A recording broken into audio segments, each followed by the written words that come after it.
तपाईँ 4-5 दिनको लागि घर बाहिर जाँदै हुनुहुन्छ, घरमा रेखदेख गर्ने कोही छैन, चोरको लास्टै बिगबिगी छ, घर छोड्न पनि सकिँदैन, नगई पनि भएको छैन। यस्तो अवस्थामा तपाईँ के गर्नुहुन्छ? साथीहरू, जब पनि हामीसँग भएको फोन अपडेटेड हुन्छ अथवा पुरानो हुन्छ, कि त हामी त्यसलाई एक्सचेन्ज गर्छौँ कि त घरको एउटा कुनामा लगाएर फालिदिन्छौँ। अनि सोध्छौँ, अरे यार कति महँगो हालेर किनेको थिएँ, आज फक्कटमा फाल्नुपर्ने भयो। तर साथीहरू, आजको यो भिडियोमा हामी डिस्कस गर्नेछौँ त्यो टेक्निकको जुन टेक्निकले हामीले पुरानो भनेर फालेको मोबाइलको सही सदुपयोग होस् र डबल खर्च हुनबाट जोगियोस्। हो साथी हो, तपाईँले जुनसुकै आफ्नो पुरानो मोबाइललाई सीसी क्यामेरामा बदल्न सक्नुहुनेछ। साथीहरू, तपाईँले जुनसुकै ब्रान्ड र जुनसुकै कम्पनीको मोबाइललाई सीसी क्यामेरामा बदल्न सक्नुहुनेछ, त्यो पनि बहुत कम खर्चमा सजिलै तरिकाले। No scam, no fake, only tech. नमस्ते, म रमेश टेक्निकल सोल्जरमा यहाँहरूलाई हार्दिक स्वागत गर्दछु।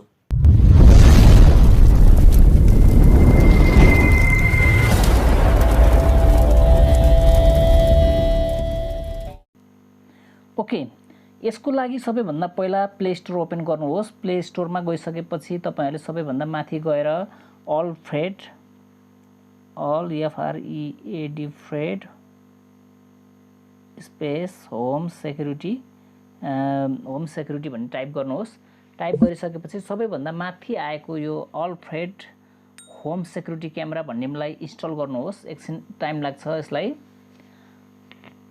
मेरो नेट अलिक स्लो भएको हुनाले एकछिन टाइम लाग्छ, इन्स्टल हुन दिनुहोस्। इन्स्टल भइसकेपछि यस्तो किसिमको एउटा इन्टरफेस खुल्छ।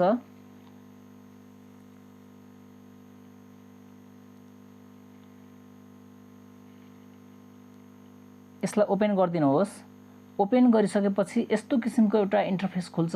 यसमा ध्यान दिनुपर्ने कुरा के छ भने, तपाईँले गुगल आइडीबाट गर्दै हुनुहुन्छ कि ओपन, इमेल आइडीबाट गर्दै हुनुहुन्छ कि, अथवा आइफोन छ भने एप्पल आइडीबाट गर्दै हुनुहुन्छ कि, अथवा तपाईँले स्क्यान गरेर पनि गर्न सक्नुहुन्छ। यसमा चाहिँ अब एउटामा चाहिँ स्क्यान टु लिङ्क भनेको छ, अर्कोमा चाहिँ भियर डिभाइस भनेको छ। तपाईँले यसमा लिङ्क गर्न पनि सक्नुहुन्छ।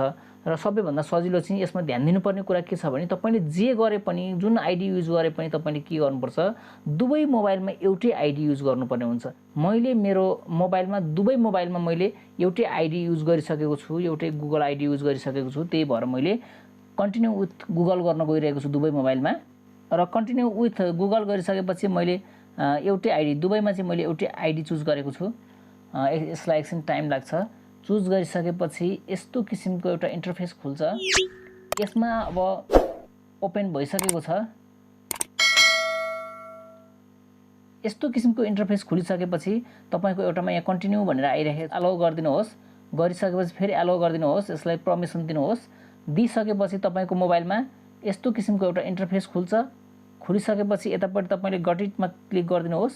गरिसकेपछि यसमा लाइभ भन्ने अप्सन आउँछ। यो लाइभलाई चाहिँ हामीले के गरिदिनुहोस् त, ओपन गरिदिनुहोस्।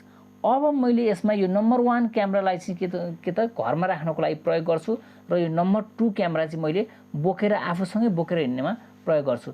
र नम्बर 1 क्यामेराले मैले यो तपाईँहरूलाई देखाइरहेको छु। नम्बर 1 क्यामेराले नम्बर 2 लाई चाहिँ मैले यहाँ क्याप्चर गरिराखेको छु। तपाईँ देख्न सक्नुहुन्छ। यो नम्बर 1 क्यामेरालाई चाहिँ घरमा राख्ने, आफूले पाएको पर्ने ठाउँमा कसैले नदेख्ने तरिकाले सीसी क्यामेराको रूपमा प्रयोग गर्न सक्नुहुन्छ भने यो नम्बर 2 चाहिँ तपाईँले के गर्न सक्नुहुन्छ, आफूले बोकेर हिँड्न सक्नुहुन्छ। र यसलाई चाहिँ तपाईँले आफूले देख्ने ठाउँमा, पाएको पर्ने ठाउँमा, कुन ठाउँमा राख्दाखेरि चाहिँ सबै क्याप्चर गर्न सक्छ त्यस्तो ठाउँमा राख्नुहोस्। र यो अर्को सेकेन्ड मोबाइल अथवा 2 नम्बरको मोबाइल चाहिँ तपाईँले बोकेर हिँड्दा तपाईँ जुनसुकै ठाउँमा गएर पनि आफ्नो घरमा के भइरहेको छ, घरमा कसले के गरिरहेको छ, घरमा को आइरहेको छ, आएर के गरिरहेछ, के सामान चलाइरहेको छ, अथवा कुन सामान भयो, तपाईँले के गर्नुहुन्छ, टाढा बसेर पनि आफ्नो घरको रेखदेख गर्न सक्नुहुन्छ। यसमा तपाईँले ख्याल गर्नुपर्ने कुरा के छ भने, दुवै मोबाइलमा एउटै आइडी युज, इन्टरनेट कनेक्सन हुनु पर्यो। यति कुरामा तपाईँले विचार पुर्याउनु भयो भने यो। साथीहरू, आजको यो भिडियो तपाईँलाई कस्तो लाग्यो? जस्तो लाग्छ त्यस्तै कमेन्ट बक्समा गएर कमेन्ट गरिदिनु होला। भिडियो जानकारीमूलक बने जस्तो लाग्छ भने लाइक र सेयर अवश्य गरिदिनु होला। र यस च्यानललाई सब्स्क्राइब नगर्नु भएको भए सब्स्क्राइब गरी बेल आइकन पनि दबाइदिनुहोस्, जसले गर्दा मेरो आउने नयाँ भिडियो सबैभन्दा पहिले तपाईँसम्म पुगोस्। आजलाई यति नै। अर्को भिडियोमा भेट्ने बाचासहित आजलाई बिदा दिनुहोस्। नमस्ते।